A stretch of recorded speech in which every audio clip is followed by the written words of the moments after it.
Um, I'd like to welcome Professor Ben Burgis, philosophy instructor at Georgia State University Perimeter College, a columnist for the Jacobin, co-host for the Dead Pundit Society, author of Give Them an Argument, Logic for the Left, and host of Give Them an Argument podcast. Did I get all that right? Almost all of it, yeah. So the only thing that's wrong is that I'm focusing on the solo podcast. Adam's been doing DPS by himself lately. Oh, okay, sweet. So you used to be the co-host of that then?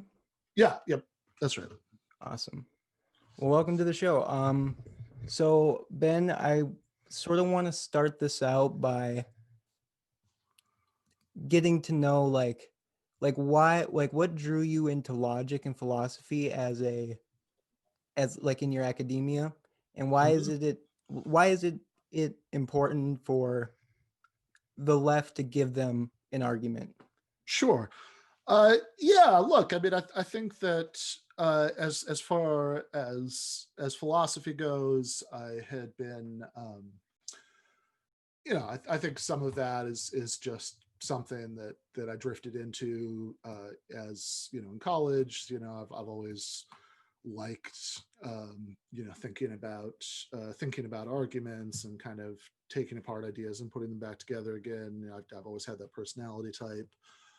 And so I think it's something that appealed to me on that level. And for most of the time that I was in, certainly all the time I was in graduate school, most of the time after that, uh, my academic interests and my political commitments were largely in separate streams. That those that like I was interested in more abstract philosophical things academically, and I was towards the end of the period of time I'm talking about, I was like active in DSA and in the adjunct professors union at Rutgers and some various things related to those two, but I wasn't I wasn't making any particular effort, like even when I first, like, you can go back and look at like the first few things that I wrote for like Counterpunch back, like, whatever, 5 years ago or so. I wasn't particularly tying any of that in very much, to my interests in philosophy and in logic, which is the specific thing that that I was interested in academically. Like what I wrote about for my dissertation was about whether like logical paradoxes, like the liar paradox, and whether you had to reject some kind of Aristotelian principles about logic to make sense of that. And this is something that I always thought was interesting and it was worth pursuing for its own sake, but I didn't. That wasn't particularly tied into my politics, that much. Uh, and it was really only in the last few years that I started to see more of a relationship there, for a few reasons. One of which had to do with taking an interest in debunking, people on the right who really PMBS alumni Ben Burgess from the debunk, absolutely. yeah. So and many of the people that I was interested in and debunking were people who made a big deal rhetorically about logic and reason, but made absolutely terrible arguments. And one of the reasons it seemed to me that they could get away with it is that so few people on the left seem to be interested in engaging with them on that level, which I always thought was a mistake.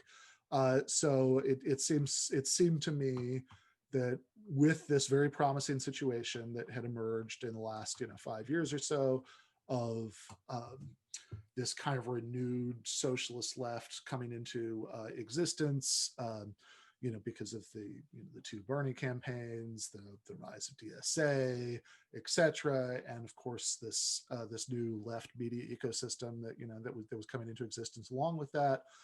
Um, Chapo Trap House, all that stuff. That again, that's great. Like I'm old enough that I can remember having the same political commitments at a time when it felt much lonelier.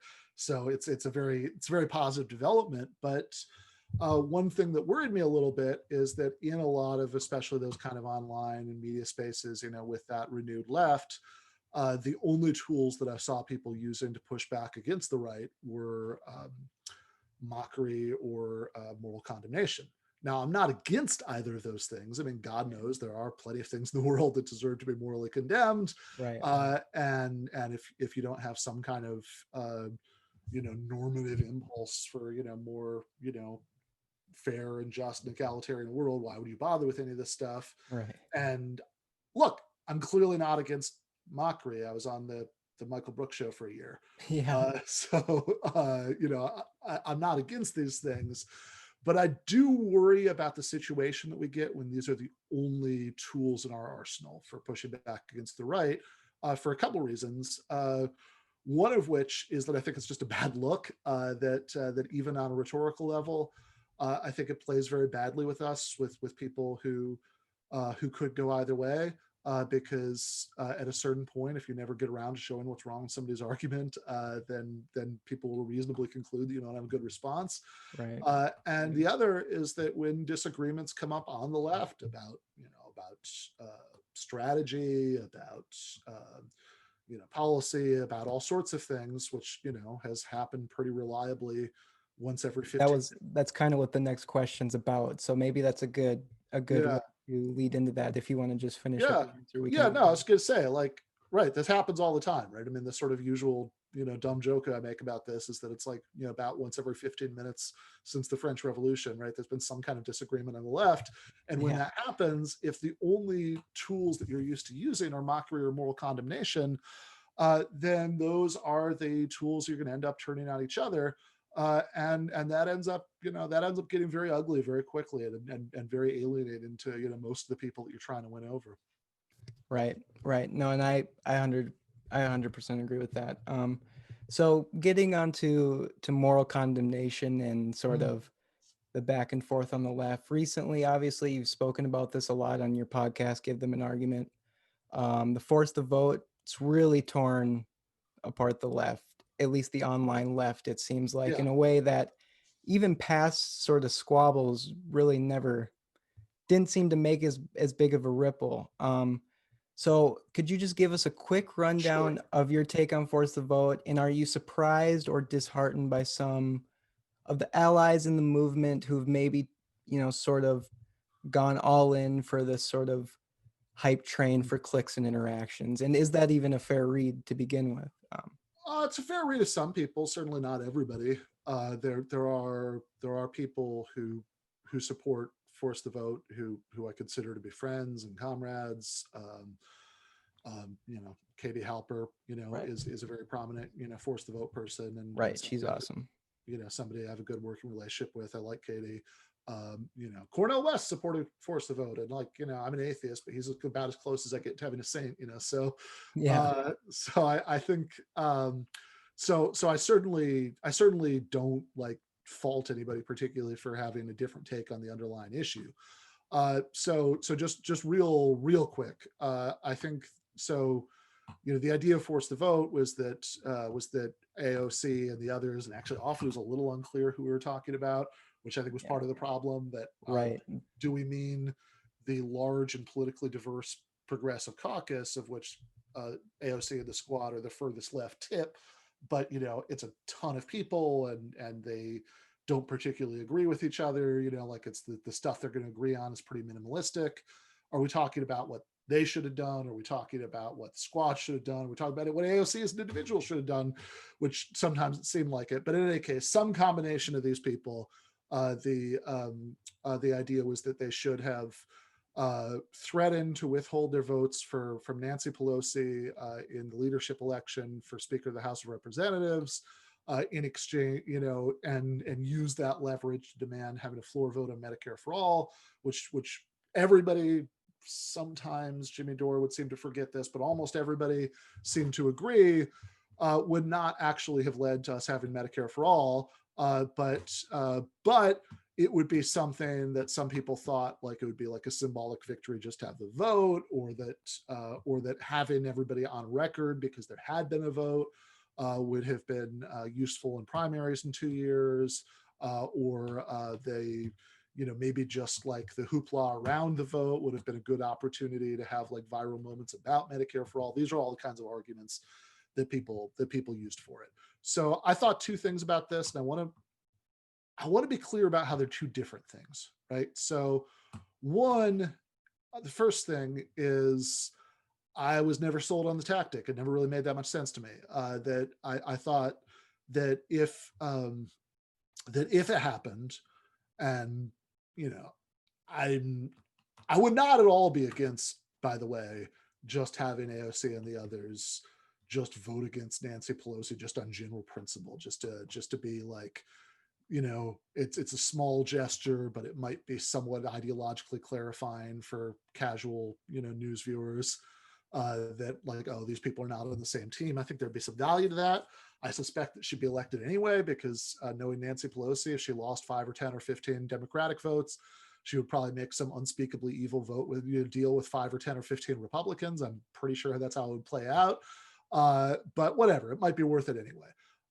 But the idea of having this, like, of forcing this symbolic vote on Medicare for all, even on the assumption they could have forced it, never really made sense to me, because I think that it was based on a bad analysis of what the problem is right now. Like, that why is it that people keep voting for Democrats in primaries who are against Medicare for all? Well, one thing we can agree on is that it's not because most people are against Medicare for all, because in polls, and it depends a little bit on how you phrase the question, but I think there's a lot of polling evidence that most people support it, and certainly most Democrats support it.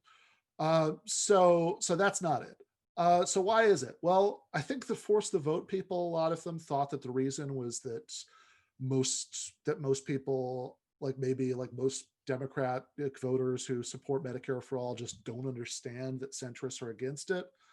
But I never really thought that was right. I'm sure there's some of that, but I don't think that's the main problem. I think the main problem is not that they're not aware that they're against it. I mean, Joe Biden won the Democratic primary, and he was the only major candidate, the only candidate except for these like really like obscure deep cut people like Delaney and Hickenlooper, who wasn't even like, he wasn't even pretending. He wasn't even doing any triangulating bullshit about Medicare for all who wanted or anything like that. He was just, yeah, I'm against it. I'd veto it.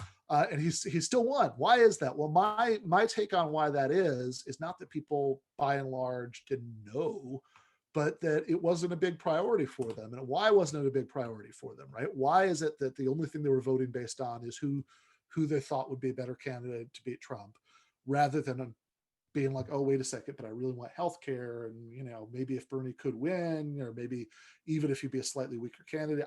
I obviously don't think this. I'm saying a lot of people did, right? But even if he'd be a slightly weaker candidate, maybe I'll vote for him anyway because I really want to get that healthcare.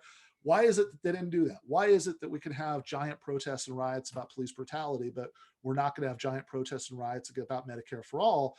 It's not that most people don't like the idea. It's not that they're not aware that the establishment, is largely opposed to it. I think it's actually just the opposite. It's that they're so aware that the establishment is opposed to it that they just don't take it seriously as a real world possibility. That it just sounds like a nice pipe dream, like something they would support if they'd love to have it happen, right? A pollster calls them up and says, hey, how would you like it if the government gave you healthcare? I think most normal people are going to say, yeah, I'd love it. That sounds good. Let's do that, right? But they don't think it's going to happen. It doesn't really fit with their experience of reality, that they think, yeah, that would be wonderful, but whatever, it's never going to happen.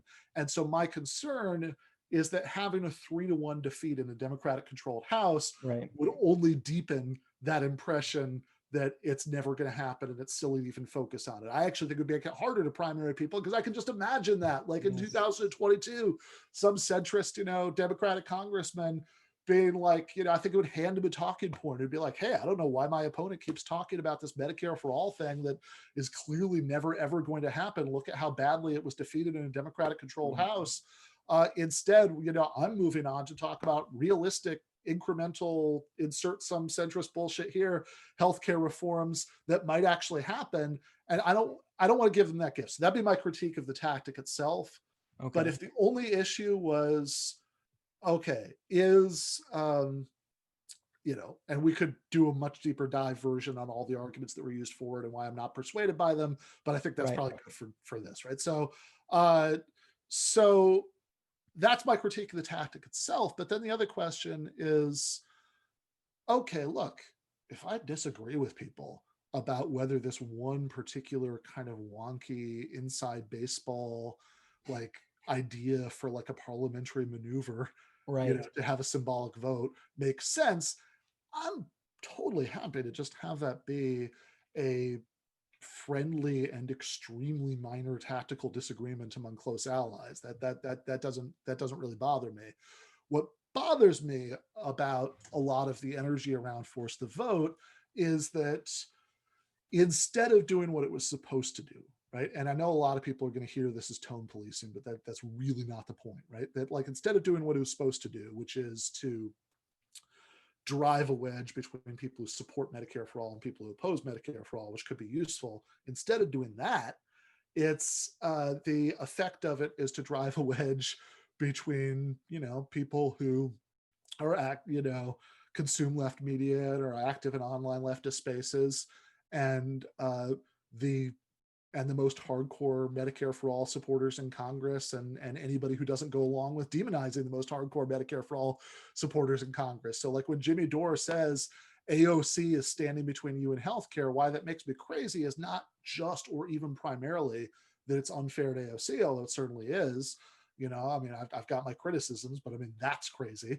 But the thing that primarily bothers me about it is that I think like tactically it's just counterproductive to the point of insanity. What's standing between you and healthcare is that we don't have about 200 more AOCs in Congress. And so telling people, sending this message that the few we've managed to elect so far are sellouts and not grifters and not really worth supporting, I think is a huge gift to Nancy Pelosi in practice. I don't, it's not about people being mean, although I also think that we have a lot of knee-jerk, Yes.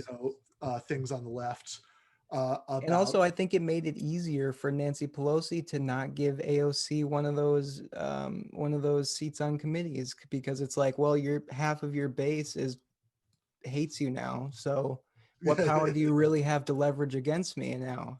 Yeah, and look, and maybe that's not true. Maybe like maybe maybe the reach of left media and of some of these online discussions, which is certainly not trivial, right? I mean, I saw like some of these like Right.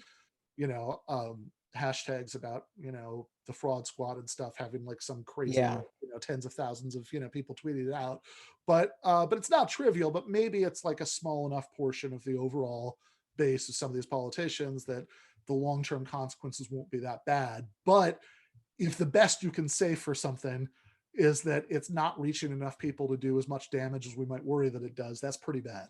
Right, right. And another problem I see with this is like saying that just AOC is standing between you and healthcare just completely undermines all the challenges and barriers that we're going to have to go through to actually get Medicare for all or any large left economic proposal. It's like to say that one politician in particular is really standing in between, especially one that has as little power as AOC does, like just sort of on a on a governance basis, like that's just so it's undersells the huge barriers we still have to go over to get this. Yeah, no, I think that's right, and I think that this kind of brings up the point about voluntarism, which is, I mean, it's sometimes is like a little frustrating and like because I think some people just have like this visceral reaction to anything that sounds like a negative label, even if they're not quite sure what it means. That like it's like okay, fuck sorry I brought it up, right? But like I think the subs, it's almost like if you've ever seen Martin Scorsese's movie Mean Streets, there's a scene where one of the gangsters is in a bar and another one of the gangsters calls him a mook, and his first reaction is, "Hey, what's a mook?" And then you can't call me a mook, and then like everybody's fighting, nobody even knows what it means. So, but voluntarism refers to is this tendency, it's not a personal or moral critique, it's a strategic one, this tendency that you sometimes get on parts of the left, to really overemphasize lack of will, right? As if that were our big problem, that to really like think that, oh, like to really exaggerate the extent to which, for example, the reason that we don't have Medicare for all is about the people who say that they support it just not being willing to fight for it hard enough. And it's not that it's never true that anybody's not willing to fight for something hard enough, but I think generally speaking, the more you're emphasizing that, the more that's probably blinding you to the much, much bigger institutional things that are standing in our way, right? Like the big, I mean, look, the reason that we don't have Medicare for all, I mean, even let's just say, for the sake of argument, everything I said earlier, all of the sort of predictions I made earlier, not how it would play out, that actually, there would be some nice viral moments out of this here, whatever 15 minutes of floor discussion Pelosi allowed, if she did schedule that vote, that there would be like 3 or 4 places somewhere where like this would like help, like this would be helpful in some primary. Even assuming all that's true, I don't think any of it is, but if we say that all of that's true, okay, well, 99% of what's stopping us from having Medicare for all would still be true if everything played out exactly the way that you just said. I mean, the reason we don't Right. have Medicare for all, bottom line, is that is not, and another weird thing about force the vote is that people really emphasize this idea that some of the people who are currently co-sponsors are like very soft yes votes who might get cold feet if it really came to it. And I'm sure that's true. I have no doubt about it, actually. Right. Oh yeah. But like also, okay, um, the idea that it should be a big priority right now to like expose the soft yes votes when most people in Congress are not even pretending that they support it. Like what we need is we need to dramatically increase the number of soft yes votes, also dramatically increase the number of hard yes votes, so we can get to the point where we have a majority of Congress who is at least made up of at least soft supporters of this, and we've built up a big we've built up a strong enough grassroots movement at the base to effectively pressure the people who might waffle to like really stick with it when it comes to it. Like that's what it would take to actually get Medicare for all. And so I think that I think even if you completely disagree with everything I said about the merits of the tactic itself, even if you think that this would actually be a really useful tactic, it's still insane to talk as if like this, like this is the big thing standing between us and Medicare for all. And frankly, the other thing that bothers me about this, and again, sometimes people misread this, or they'll think, oh, you're talking about like, you're faulting other people for what they may or may not have personally done, and what have you done, and anything like that. Like I'm not making that point at all, right? Like I think different people, different people could have different roles, like in terms of like actual on the ground activism. I've done a little bit, multitudes of people have done much more than me. Right. Uh, but but what bothers me about it when people say, oh, if you don't like this particular idea about like the parliamentary tactic, then you're not fighting, for Medicare for all, is I don't think that like demonizing the hardest core Medicare for all supporters in Congress should actually count as fighting for Medicare for all. But B, um, like treat it as, oh, you're saying we should do nothing. What that does is that treats all of the real world activism and organizing and union stuff and electoral efforts that have been done in the real world outside of Twitter as doing nothing, which I think is just completely backwards. That like what's I think what's doing something is like the National Nurses United, campaigning for for Medicare for all, or DSA working groups, doing Medicare for all canvassing, or getting your union local to to support Medicare for all, or Right. like Right. like Yeah. Justice Democrats, recruiting primary challengers, for those anti-Medicare for all Democrats who really are vulnerable to those challenges. All that stuff I think is just a much like saner definition of doing something, And certainly, even if you do think that the force the vote, pressure campaign had some sort of value, I don't see it. But even if you do, like, then treating it as you're doing that or you're doing nothing, I think really like denigrates all those other efforts in ways that I find immensely unhelpful.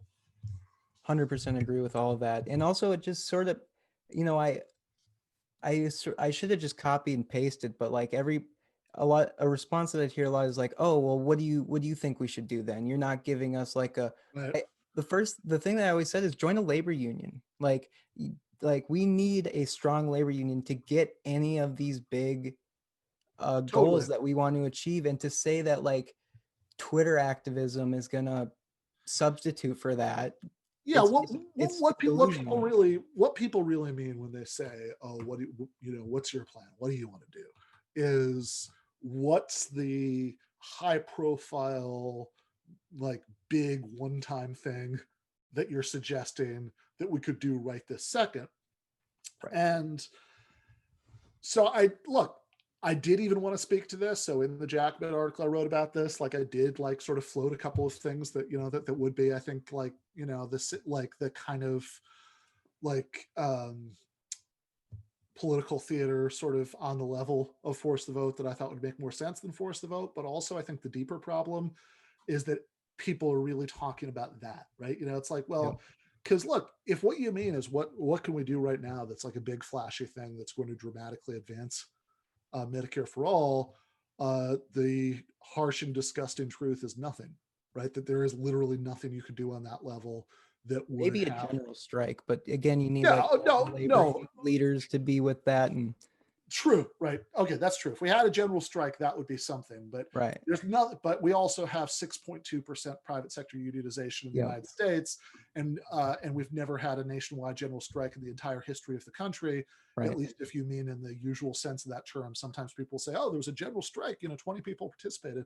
But if what you mean is like general strike, like they have in other countries, that's literally never happened on a nationwide level in the United States. It's been several decades since it's even happened on a local level. So, I mean, that's like, yeah, sure. If we could pull together a general strike in a country with 6.2% private sector unionization sometime soon, then that would totally, right. That would Right. have a huge impact on moving the ball forward on something like this. But But we that's need to build that that's up first. Like we need a yeah, higher unionization rate. Like yeah, right. Like you need to, like, it takes a massive amount of organizing, and people will sometimes say, okay, what about um like things that have happened that have been successful that happen outside of traditional union structures, like the wildcat, like teacher strike West Virginia. It's like, yeah, that was great, but also that's not something that like was just willed into existence by Twitter hashtags. That took years of on the ground organizing to like lay the foundations for that, right? Like it doesn't like that, like there is no way that like this stuff, there is no path for this stuff to just sort of happen on the level of what people are thinking, which is that like people talking about it on podcasts and tweeting about it and all of that stuff just sort of very quickly becomes this dramatic thing that happens that like really makes this massive real world shift, which I guess is the I know we should be wrapping this up, but I mean I guess this is just like the the most big picture point I'd make about this, that I think the thing that really gets lost about this, and you know, you you mentioned Michael earlier. I mean, this is definitely something that he was concerned with, obviously in a very different context, but right. is the distinction between politics and talking about politics. Like Yep. what we do when we doing podcasts and YouTube stuff and writing articles and all of that stuff, right? The stuff that to be real clear here, right, takes up like 99% of my time, right? Like Right. that stuff is not politics. That's talking about politics. Right. And talking about politics is not a worthless activity. I clearly don't think that, or I wouldn't be doing it. Right. It has value, but we just need to be clear on what kind of value it has. That it can play all sorts of roles as a support system for actually doing political organizing in the real world. It can, it can be an important source of political education and inspiration and entertainment, which is not nothing. I think all successful, movements need that kind of thing. Definitely. And at best, ideological and strategic clarification, right? Which are everything I just listed off. These are all things that movements need, but none of them are the movement in themselves, right? They're all things that exist to support movements in the real world. And so I think that what bothers me about this, because look, as mad as, you know, like as furious as people have gotten at each other about force the vote, also the nature of this kind of hashtag activism is that I guarantee you that that by like, we're having this conversation in January, that in like April, a lot of people, who are even in these spaces will barely remember that force the vote existed. Like, so I think the thing that's most, I mean, I'm not saying that nobody's going to hold a grudge against, specific people or whatever, but I think it's going to be like the collective attention span of most of these things is so short, right? I think that Yeah. that's not really going to be at the top of most people's thoughts very soon. But the thing that bothers me most about it, more than anything else, is just how revealing it's been of how many people are just not tracking that distinction. We're thinking that like what we do on podcasts and YouTube shows and magazines and all that stuff, that like that's the same as that's the same as like what you need to do an essential, to do a successful political movement, which is, which a lot of that, I mean, I love your point about, the most important thing you can do is join a labor union, because I think that like that's the biggest picture problem with the left right now, that most of what we mean by the left is journalists, academics, some, activist stuff, although not in most cases, not activist stuff that has deep roots in the working class. It's largely just disorganized young people, it seems like, Yeah, for the no, most part. I think that's right. I think that's right. And yeah, I mean, like this is the thing. I mean, I know this sounds like a hell of a mountain to climb, but there's just no other way. That like we need to, the only way to accomplish any of our goals has to be to have like an organized working class at the base of the whole effort. There's just no plan B for that, right? So and that can be depressing, because if you think about that too much, right, you spend way too much time thinking about the gap between what we've got and what we need to actually be successful. All right, so by the time I'm 60, maybe we'll be, yeah, no, Yeah, exactly, right. And whatever, God knows, like right, things, unpredictable things happen in the larger world that can have all sorts of accelerating effects that nobody could see coming in advance and whatever. right. It's all very open, right? But like, but yeah, but it's also like if you don't start by recognizing where you need to go, even if it's depressingly far from where you are, then it's just all going to be spinning your wheels. And so I think that's something, and this is a self-criticism too. I think that's something that everybody who does what we do needs to, needs to be really clear on, and maybe in some cases, clearer than we've been than we've been in the past, or we're just not going to achieve any of this stuff. Certainly. All right, so I know we're almost out of time here, but I had some questions about Marxism written down. I want to get to one of them, and then hopefully Sure. maybe we can have another Yep. Sounds good. chat sometime soon. So all right, so what is dialectical materialism, and what's the difference between historical and dialectical materialism? And Wow. are they Okay. the same? All right. Wow. All right. What's the 2-minute version of that? Right? So Sorry. it's okay. It's okay. Yeah. All right. Let me take a swing at that, and then we can see, we can see this as a preview of coming attractions, and we can come back and Wait, talk about it awesome. for real, at a later Perfect. date. Perfect. So yeah, I think that materialism is as opposed to idealism. So I think, without flattening some important distinctions too much, I think that I think that at the core of it, it's about having an analysis of what happens in the world that doesn't center the subjective ideas that are in people's heads as much as it does, as much as it centers the underlying facts about material reality.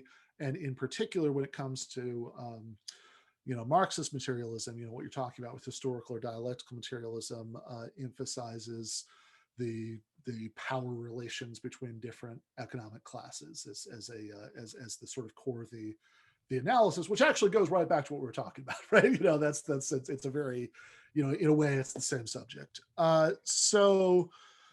Um, and so historical materialism is applying, this kind of analysis to history, and in particular the ways that different modes of production, which basically just means like ways of organizing an economy, have risen and fallen over the course of history, not just because history is interesting, but because we're interested in seeing what we can learn from that for what the possibilities might be for the future, for in particular, what Marxists have been interested in is the possibility that we can overcome capitalism and replace with socialism, and what it means to call that analysis dialectical is that it has is that you have an analysis of these things that really emphasizes the ways in which some of these historical facts, some of these power relations, these systems that you're analyzing are fluid, are in a constant state of change, and that there can be like tension points within them that create the possibility for for more fundamental kinds of change. And I realize that last sentence can sound like I think that could just sound like word salad, right? If Yep. detached from any sort of particular examples. I think that It's in an probably a effort. bad question to start out with Marxism, just because it's the only thing it's the one of the things that I've just had a lot of confusion about when Sure, reading no, about stuff. that's totally fair. Like it again. Let's when we do this again, let's start here. I For think sure.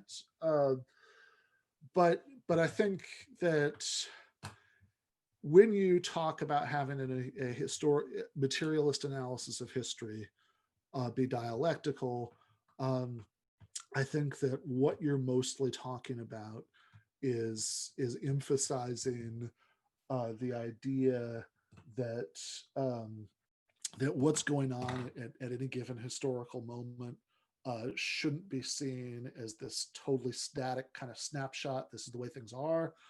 That it should be seen in terms of um, what it has been, what it's becoming, and that kind of more fluid analysis that really emphasizes change. And in particular, I think a lot of this gets a lot clearer when you start thinking about like and I'm trying to be real careful here because everything that I'm saying is not like even though I've tried to be careful about this, I'm sure plenty of stuff that I'm saying is still that, like different people who read some of the stuff differently would nitpick lots of things that I just said. But I'm trying to stick with the sort of minimal, I think the stuff that most people would, that there'd be the most agreement on. I think that it's most helpful to understand what's going on there if you understand it, particularly in terms of class struggle and the way that the conflict between the interests of different classes within society can create these possibilities for changing from one society to another. And I'm not totally satisfied with that explanation, but Yep. I think that's probably a good place to leave it off. Actually, Yep. I'll leave off with this. I don't agree with everything in it. If you read my book, Give Them an Argument, I pick some large nits with some of it, but I think for a pretty accessible explanation that's pretty good in many ways. I think there's a essay by Leon Trotsky that's available for free online. You can go to the Marxist Internet Archive. That's marxist.org. It's called the ABCs of Dialectical Materialism, and I think that that's like a, even though there are things in there that I disagree with, I think it's a good starting point for thinking about this. Awesome. Well, thank you, Ben. Just to everybody who's watching, go to his Patreon. You have a Patreon, right? For Give Them an Argument? I do. Yep. Awesome. Patreon.com/Ben Burgis. Sweet. Awesome. So go to his Patreon, become a Patreon. We'll put his channel description in the description below. Thanks so much, man. I can't wait till we have another conversation. All right. Sounds good. Thank you.